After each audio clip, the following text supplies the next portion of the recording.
Hello everybody, welcome to another watercolor tutorial. We are painting a moody landscape once again because I love painting these. They are very intuitive and I never know what they're going to turn out looking like because the effect of the water, the wet on wet technique, it kind of does its own thing, and that is what makes this painting really beautiful. So the first step here is covering your watercolor piece of paper with a layer of water. I just tinted mine slightly with black watercolor so that I could see exactly where I was painting, so that I knew that I covered my entire piece of paper evenly. So you're welcome to do the same thing. I'm using, I just started using Arches cotton paper, and if I'm being completely honest, I think it's overrated. Like, everyone was saying it's the best paper ever, but you know what? I had 100% cotton paper by another brand, much cheaper, and I forget what it was called, so I can't link it at the moment, but it was much better in my opinion. Anyways, that is not the theme of this video. So, I'm just picking up my paintbrushes from the floor. Okay, so we are going to be primarily using black, perhaps a little bit of green for an extra moody effect. And I want mine to kind of be this mountain landscape. So I am just going in with my liner brush at the moment.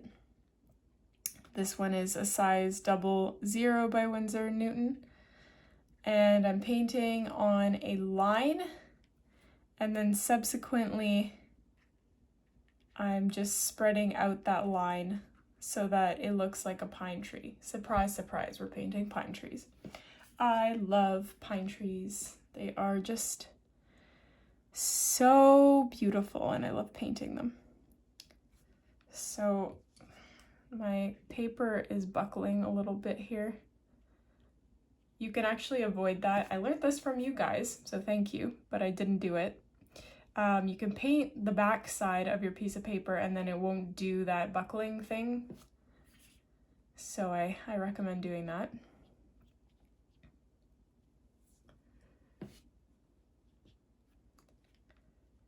So there we go.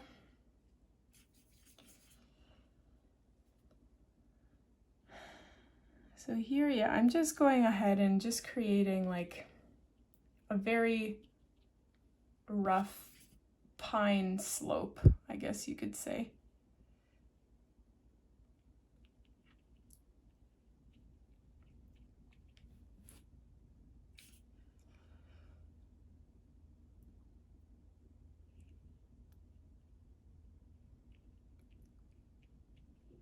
My paper is really cooperating today, and I really like how it's not turning into these bunches. Maybe I just didn't wet my paper properly. That is also possible.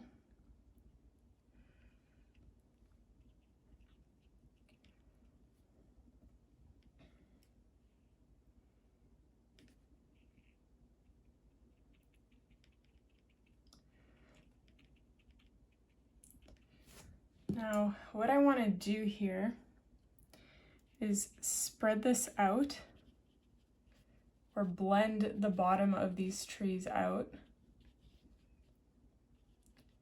so it looks like they're emerging from this misty scape.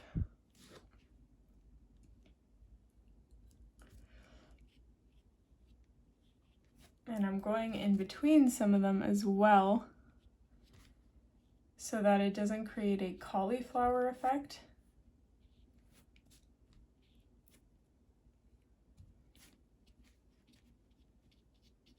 So I like how these trees kind of fade into nothing. So I'm gonna maintain that as best as I can.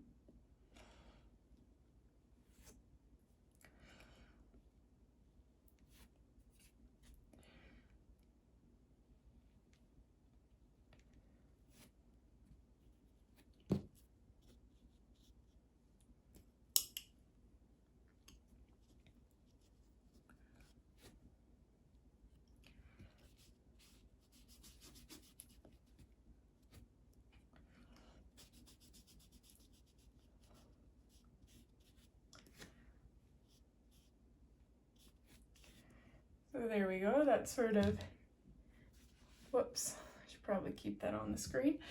That sort of faded into nothing. I really like that look. So now we're gonna start layering a little bit. So I'm gonna have some trees coming up this way.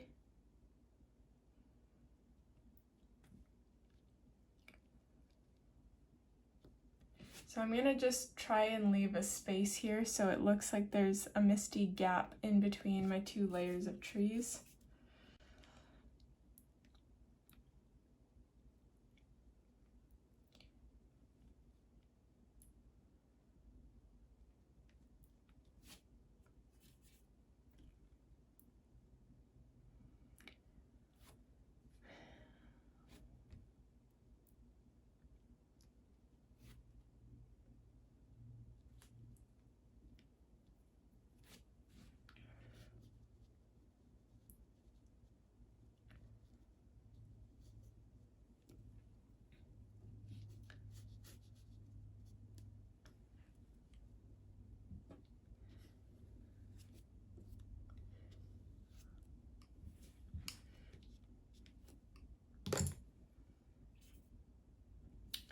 I am gonna add some trees just on the left side as well.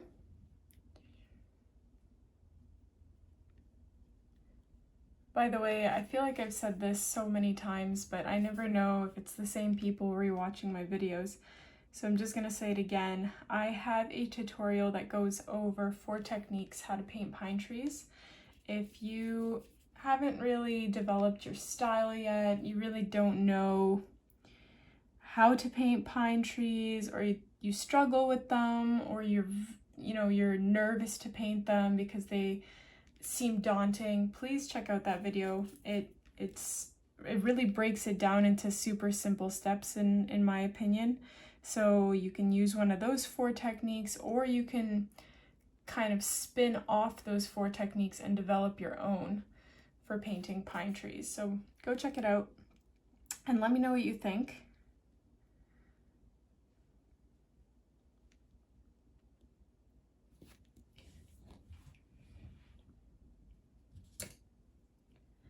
So what I am doing for basically every layer here is I fade out my trees from the bottom, which creates that hazy effect.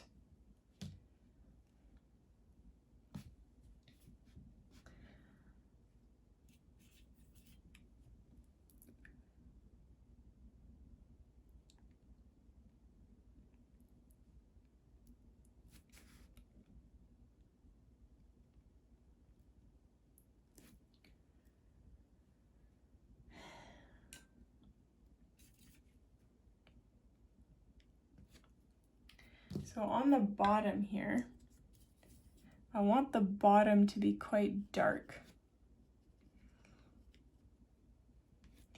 So I'm gonna have a lot of trees coming up here shortly, making this a very dark area. So I'm just priming it with, I don't know if prime is the right word, but I'm applying just a dark layer here just to kind of give it a backbone to go off of.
I think what really makes this painting start to come alive is when you start adding the foreground and the darker features, because up until that point everything is faded and washed out, whereas the foreground adds this, you know, level of solid detail.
Another way that you can create this really cool misty effect is once you've already painted your tree, while it is still wet or damp, you can go ahead and lift off some of the pigment with water, just paintbrush with water, and have mist just running through it like this.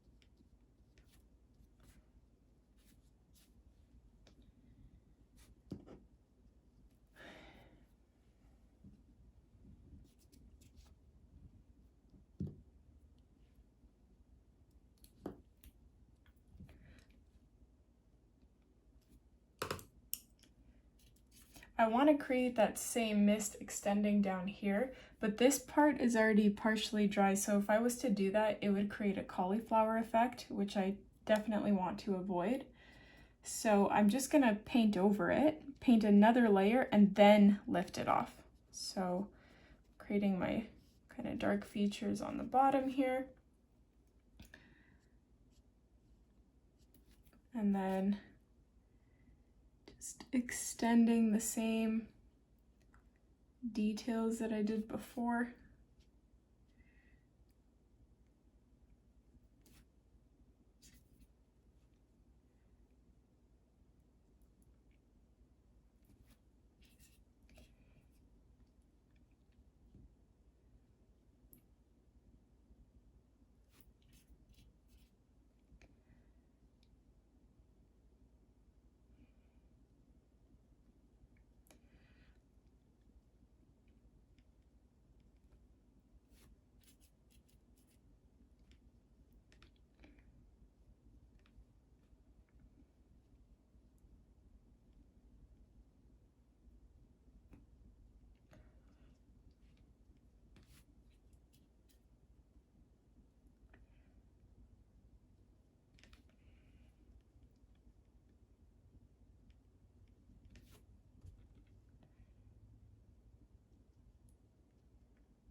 So here I'm just going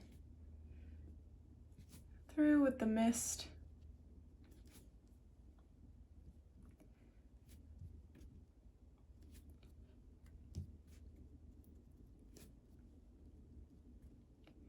picking up that extra paint with a clean paintbrush dipped in water. So I kind of like that effect, it's quite nice.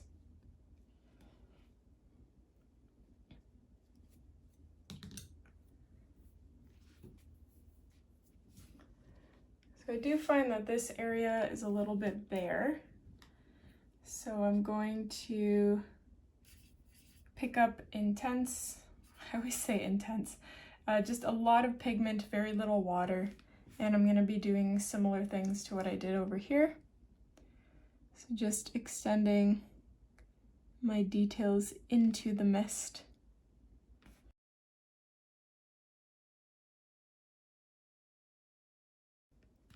And here I picked up green instead of black.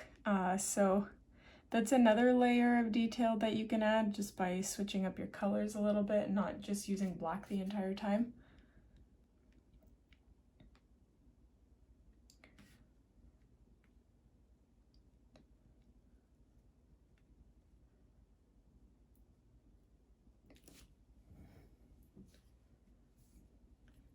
And I do want to add a little bit of mist going through that green.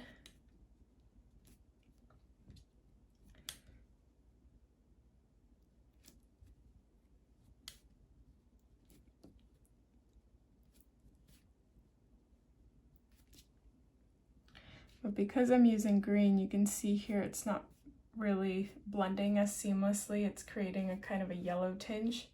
So just be very careful when you're doing this, that you don't ruin your painting.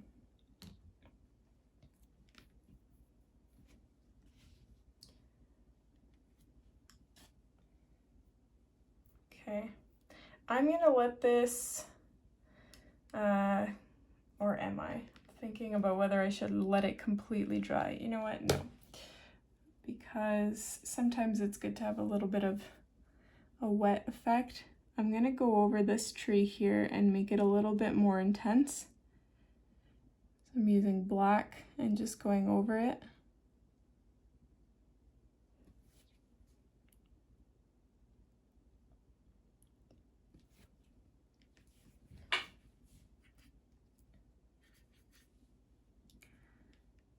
Same with this one over here.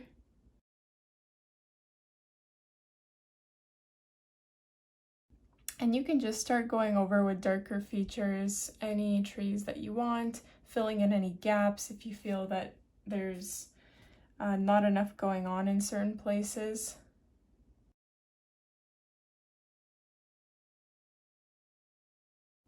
And once again, I'm gonna just fade out this bottom part.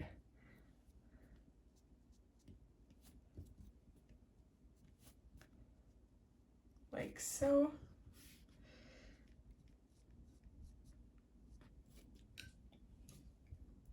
And my camera is about to die, so I'm going to leave it at that, but you're welcome to keep adding layers as you wish. I hope you guys enjoyed this tutorial. If you did, don't forget to subscribe, hit like on this video, and I will see you in the next one.